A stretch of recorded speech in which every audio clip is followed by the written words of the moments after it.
For Heavens on the Go, Thursday, June 11th, 2026. Topic: Love should not hinder God's will. Memory verse: Matthew 16:23. But he turned and said unto Peter, Get thee behind me, Satan. Thou art an offense unto me. For thou savorest not the things that be of God, but those that be of men. Bible reading: 1 Samuel 17:26-31. And David spake to the men that stood by him, saying, What shall be done to the man that killeth this Philistine, and taketh away the reproach from Israel? For who is this uncircumcised Philistine, that he should defy the armies of the living God? And the people answered him after this manner, saying, So shall it be done to the man that killeth him. And Eliab his eldest brother heard when he spake unto the men. And Eliab's anger was kindled against David, and he said, Why camest thou down hither? And with whom hast thou left those few sheep in the wilderness? I know thy pride, and the naughtiness of thine heart. For thou art come down that thou mightest see the battle. And David said, What have I now done? Is there not a cause? And he turned from him toward another, and spake after the same manner. And the people answered him again after the former manner.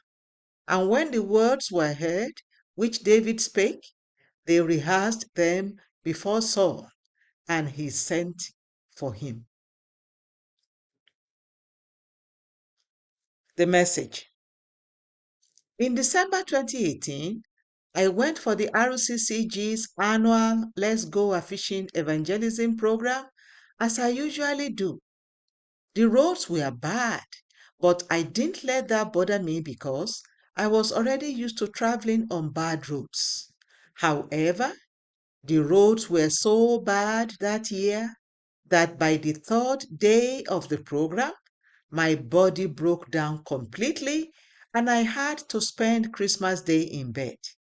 When it was time to return to Redemption City, I was so weak physically that I couldn't go by road. Therefore, arrangements were made for a helicopter to transport me. When the helicopter arrived, a crowd of people gathered around it, making it difficult for me to get on board. My protocol team managed to get me on board the helicopter. However, the crowd made it impossible for it to take off. They clung to the helicopter, and the situation became so charged that one of its windows broke. To God's glory, I survived that encounter and returned home safely. Sometimes, people who love you may think that they are acting in your best interests. However, their actions might be causing more harm to you than good. The people who gathered around the helicopter, as I narrated above, didn't do so because they wanted to hurt me. They gathered because they love me, but they didn't know that their actions might have seriously harmed me. In today's Bible reading, Eliab was trying to protect David as every big brother would do.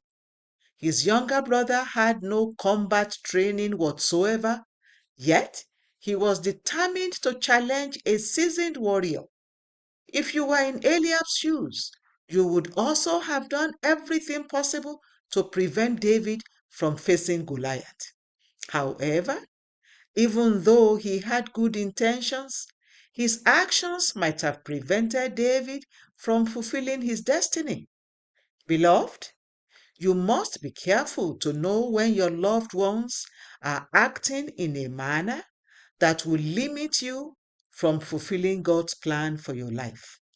In Matthew 16:21-23, Peter, who had just declared that Jesus is the Son of God, started to rebuke the master because he began to talk about his impending death. He obviously loved Jesus, yet He almost became a stumbling block to the Lord, fulfilling his earthly assignment.